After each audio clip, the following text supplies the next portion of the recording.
Today we're going to talk about Ethereum, and the goal is to give an idea of how Ethereum works.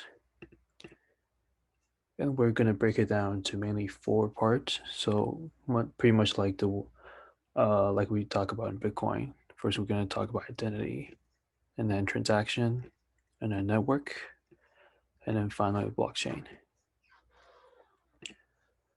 Ethereum. So we're first going to watch this short video on introduction to Ethereum. How will the internet work in the future? It will use Ethereum. Ethereum is a planetary scale computer powered by blockchain technology.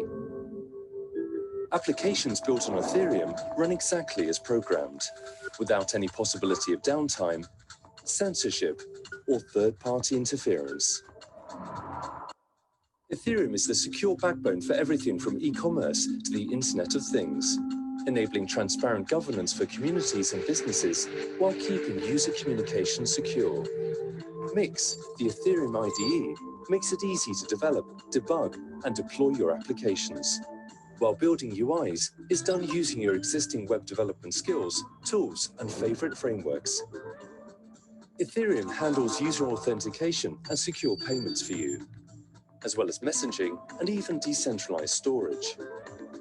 And there's no need to sign up or pay for servers to host your applications, as Ethereum is the world's first zero infrastructure platform, allowing your users to regain control over the management of their own funds and personal data. Join the many already developing on Ethereum.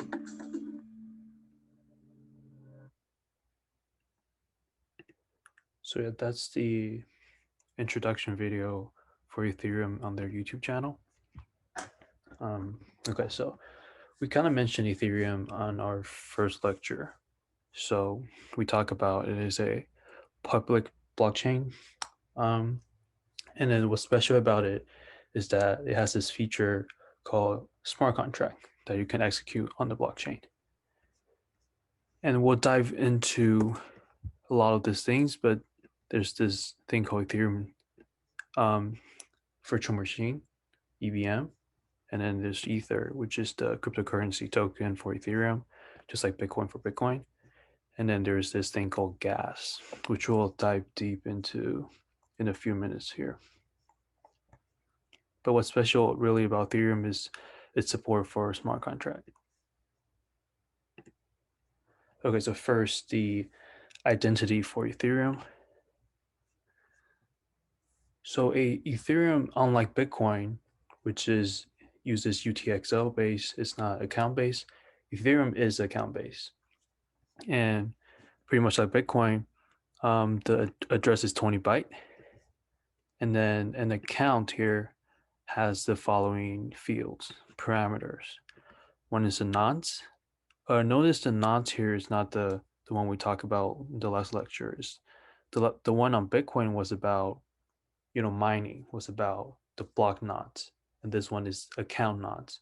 And this number is basically a counter that I use to make sure that each transaction can only be processed once. So this is to prevent double spend.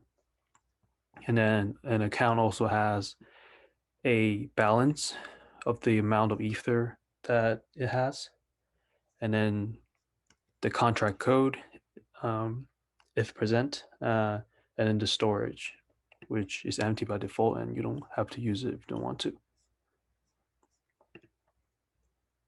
So for Ethereum, you can think of it as a transaction-based state machine, right? You have a transaction state right here, and then after a transaction is executed, that produces a new state, state prime.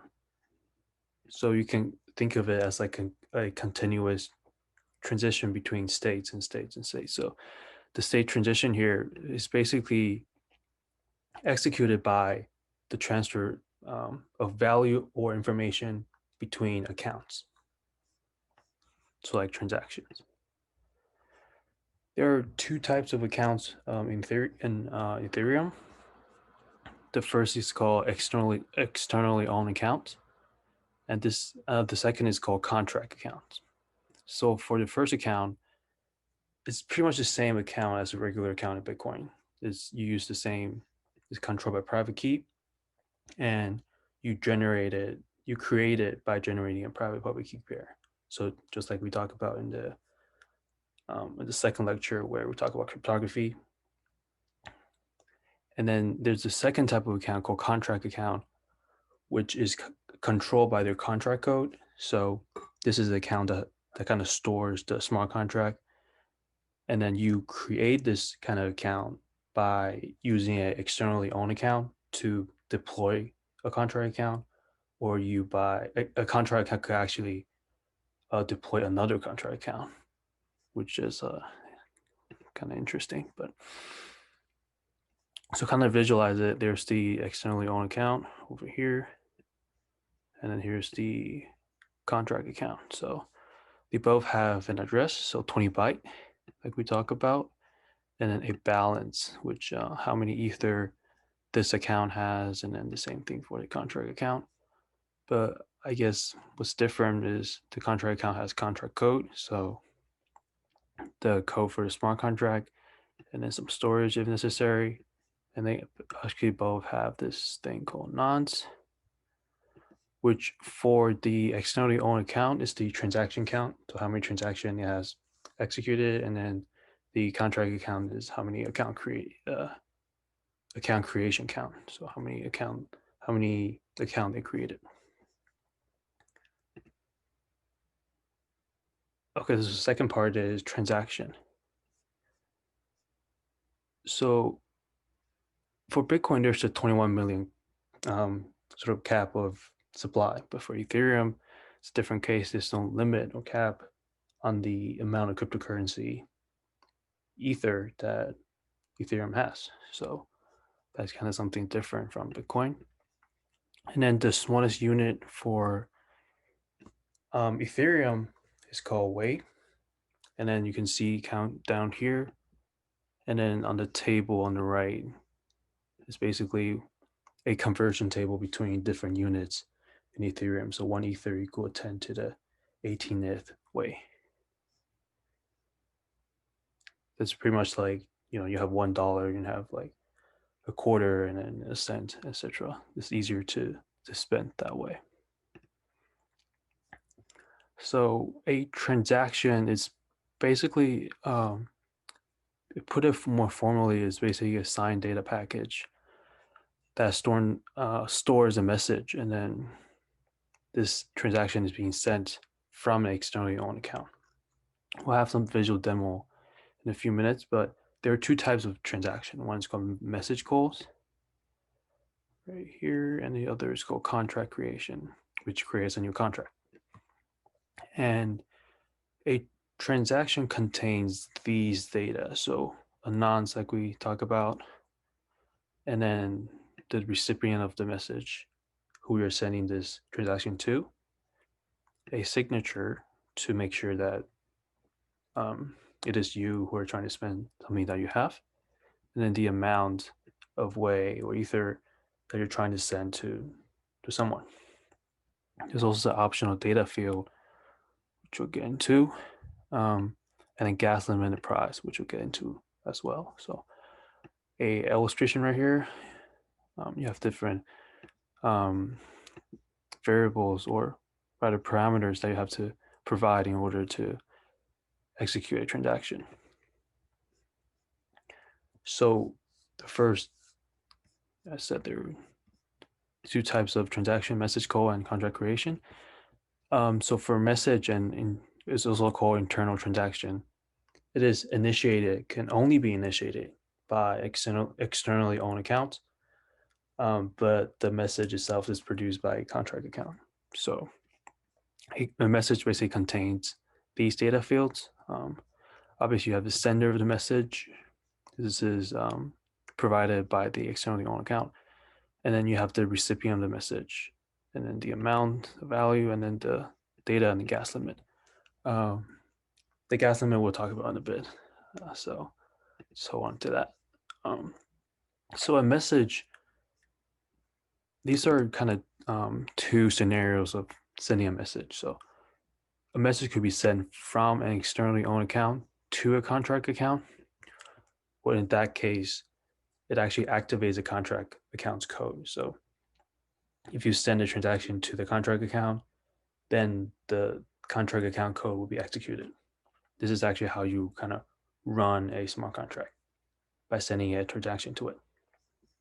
A illustration right here will be, you have here a externally owned account, you send a transaction to it, and now the codes get executed. A second scenario is you have one contract sending a message to another contract. So much like the case right here, after this external account activates the code inside this contract account, somehow this account triggers something and then it sends a message to another contract account, which would allow this contract to run and then continue to do what it has to do. So these are two scenarios of sending a message between external account to contract account and contract account to contract account.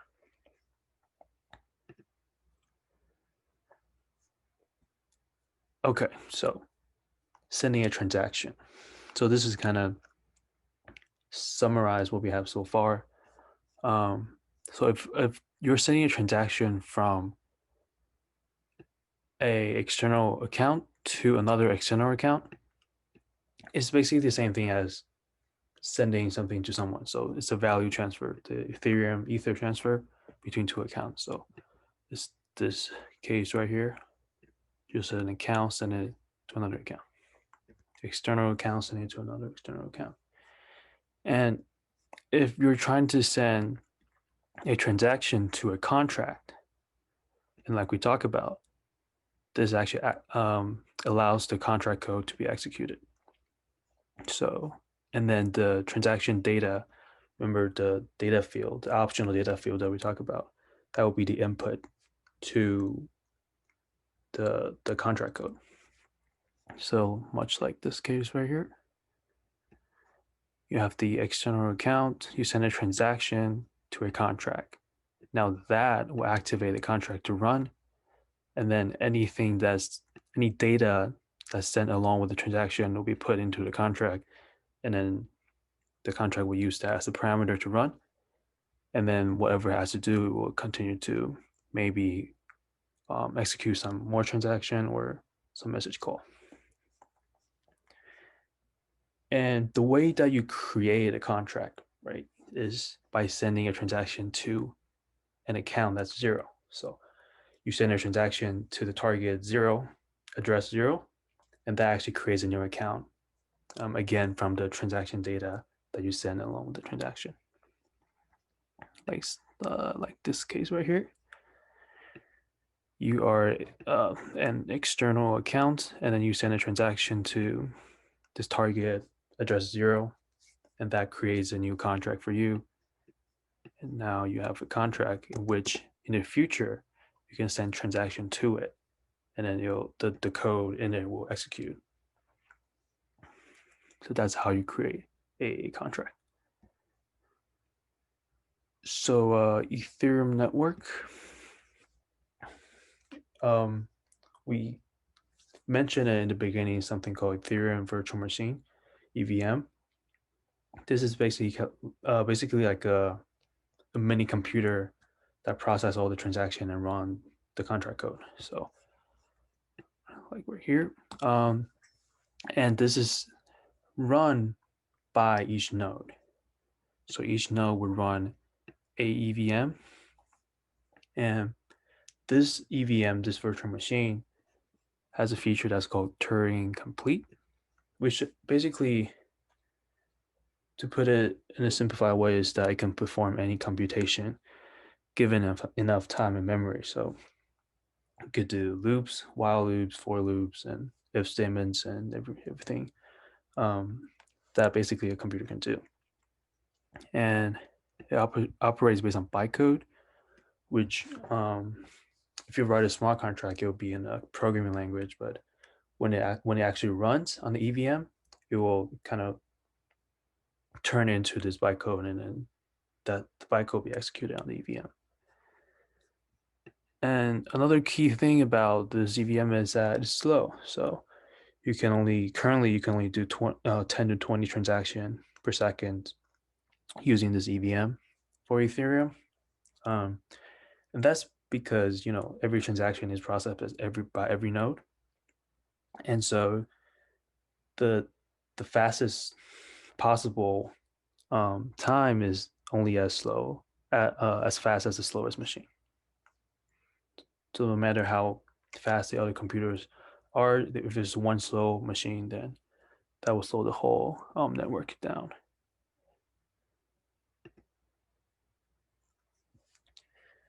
Another thing related to EVM is this thing called gas.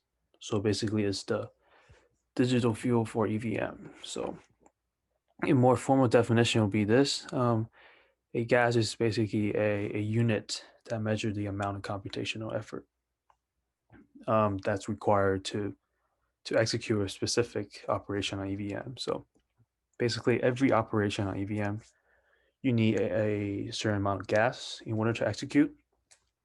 And by operation, I mean, process transaction or each step in the contract code, you need to provide some amount of gas, some amount of resources enabled for it to execute. And this gas is paid to the miners, right? Paid to them for spending the computational resources to process your transaction or run your smart contract code. So this is like the transaction fee. So some more terminology, you have the gas limit over here, which some people also call it start gas.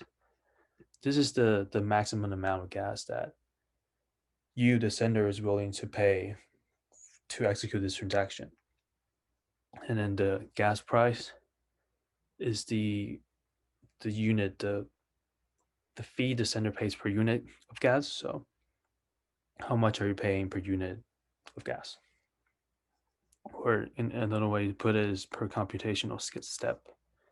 So the way that you calculate your transaction fee when you try to submit a transaction is that you multiply the gas limit by the gas price. So that's the transaction fee that you have to pay in the beginning when you submit a transaction. What if you pay too much or too little? Then in that case, if you pay too much, that's actually fine. The execution will run smoothly without any problem, and then the remaining gas will actually be refunded back to you. So that's a good case. But if you did not provide enough gas for the EVM to run, then obviously it's going to run out of gas. Then the execution will be reverted. So it will actually be reverted back to the state before you made the transaction, so that nothing happened. And then, but the gas paid is not refunded to you because miners have already spent the resources to execute the transaction up to that point for you. So you have to pay a certain amount for that.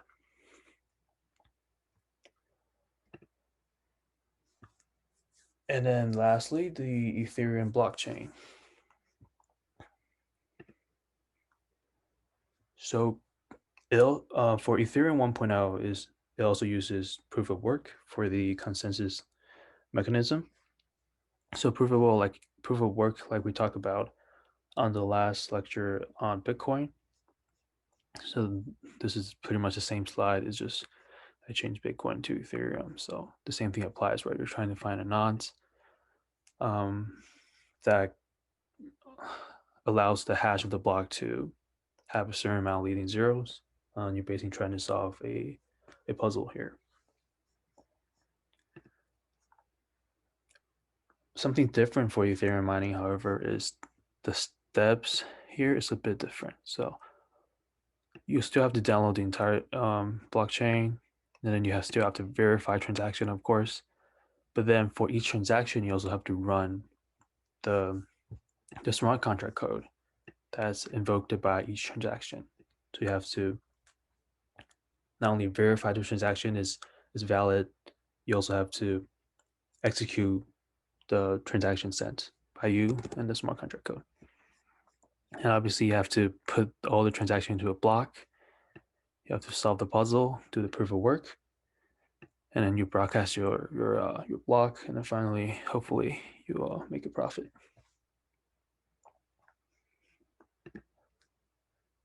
So in if you remember in Bitcoin, a block is created about every 10 minutes, but for Ethereum is every 15 seconds.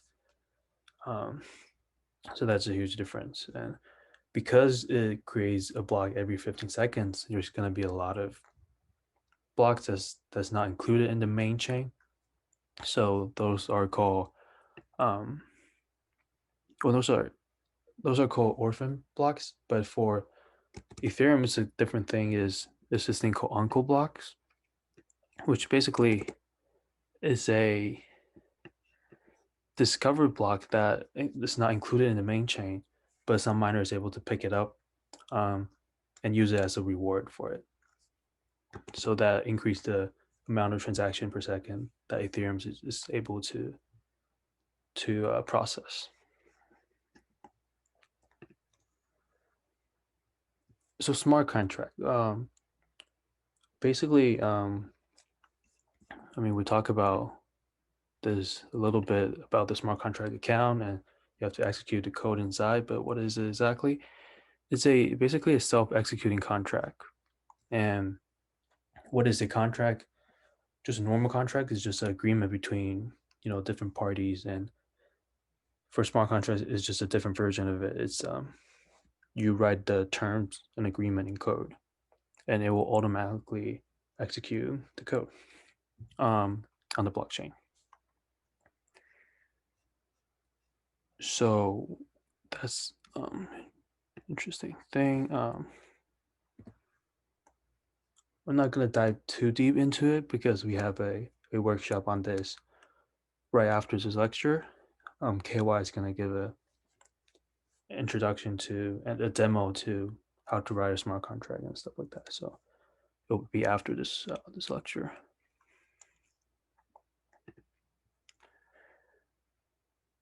So lastly, Ethereum 2.0. It is basically an upgrade to the current Ethereum network that is also called Ethereum 1.0. And it is planned to be launched in 2020 somewhere soon. And then increase the scalability. So right now is only 10 to 20 transactions per second. Hopefully you'll be able to do much more than that. And then also the security. One very big thing that's different from Ethereum 1.0 is Ethereum 2.0 used this thing called proof of stake instead of proof of work for the consensus. So what is proof of stake? It's basically you need to lock up your stake, which is basically you put in some amount of your ether, and then that sort of allow you to become something called validators. So there's no miners in proof of stake, there's only validators. And then you basically put in your money or ether to become a validator, and then a random validator is chosen, and then that randomly chosen validator is able to create a new block. And basically, if you do it this way, then you can replace the energy consumption in proof of work, which requires a lot of computational power and electricity, be able to replace that with a financial commitment with someone. And the way that basically it works is if you are able to lock up some of your stakes, some of your ether, make that commitment, then you wouldn't want to attack the blockchain some way. So that's it. That's the main idea. So yeah, that was a pretty quick lecture. If you have any question, ask me or in the group. Here's the homework assignment. So this is a very interesting post, a pretty long one, but you'll learn a lot from it. And then obviously Ethereum white paper talk about a lot of stuff, and a lot of different things that you can check it out as well. So yeah, that's it for this lecture. We're gonna take a break for 5 minutes, and then we'll go to the blockchain and code workshop. So thank you.